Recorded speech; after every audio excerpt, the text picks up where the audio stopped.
मेरे प्यारे देशवासियों, आपने यूपीएससी का नाम तो जरूर सुना होगा।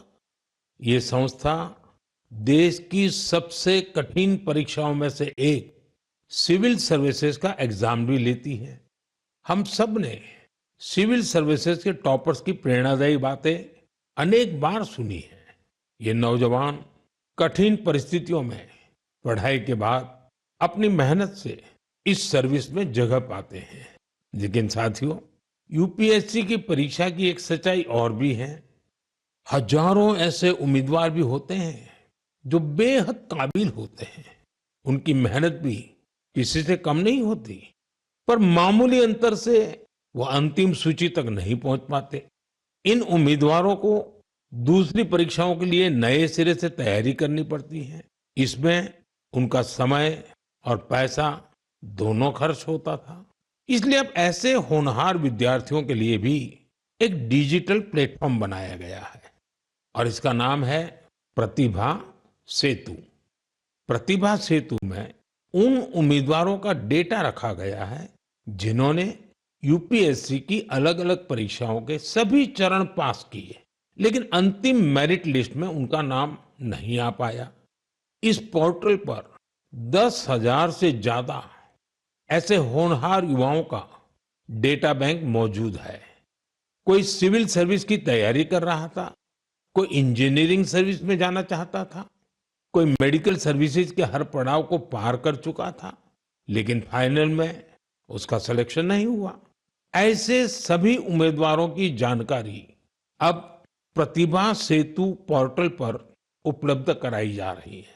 इस पोर्टल से प्राइवेट कंपनियों इन होनहार स्टूडेंट्स की जानकारी लेकर उन्हें अपने यहाँ नियुक्ति दे सकती है। साथियों, इस प्रयास के नतीजे भी आने लगे हैं।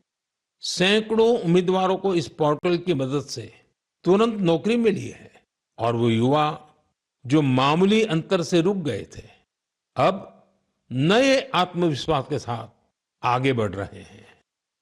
मेरे प्यारे देशवासियों, आज पूरी दुनिया का ध्यान भारत की तरफ है। भारत में छिपी संभावनाओं पर दुनिया भर की नजर है। इसी से जुड़ा एक सुखद अनुभव मैं आपसे साझा करना चाहता हूं। आपको पता है कि आजकल पॉडकास्ट का बहुत फैशन है। विभिन्न विषयों से जुड़े पॉडकास्ट को भांति भांति के लोग देखते और सुनते हैं। बीते दिनों मैं भी कुछ पॉडकास्ट में शामिल हुआ था। ऐसा ही एक पॉडकास्ट दुनिया के बहुत फेमस पॉडकास्टर लैक्स फ्रीडमैन के साथ हुआ था। उस पॉडकास्ट में बहुत सारी बातें हुई और दुनिया भर के लोगों ने उसे सुना भी। और जब पॉडकास्ट पर बात हो रही तो बातों बातों में ऐसे ही मैंने एक विषय उठाया था। जर्मनी के एक खिलाड़ी ने उस पॉडकास्ट को सुना और उसका ध्यान मैंने उसमें जो बात बताई थी उस पर केंद्रित हो गया। उन्होंने उस टॉपिक से इतना कनेक्ट किया कि पहले उन्होंने उस टॉपिक पर रिसर्च की और फिर जर्मनी में भारतीय दूतावास से संपर्क किया और उन्होंने चिट्ठी लिखकर बताया कि वो उस विषय को लेकर भारत से जुड़ना चाहते हैं।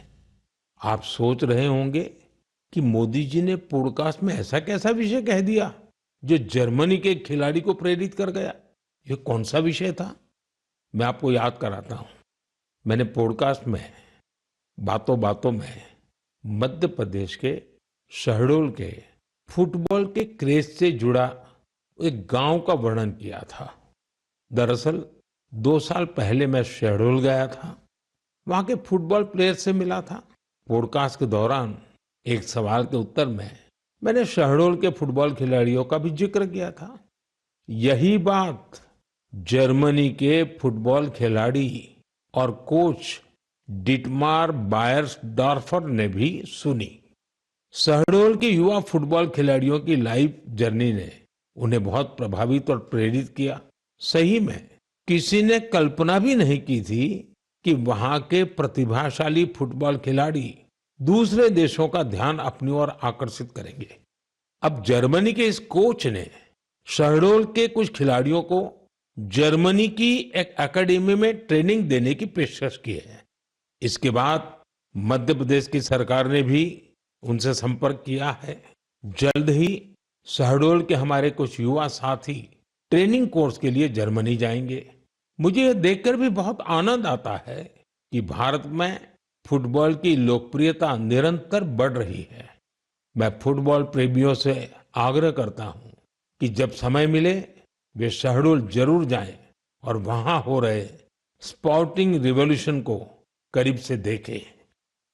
मेरे प्यारे देशवासियों, सूरत में रहने वाले जितेंद्र सिंह राठौड़ के बारे में जानकर आपको बहुत सुखद एहसास होगा। मन गर्व से भर जाएगा।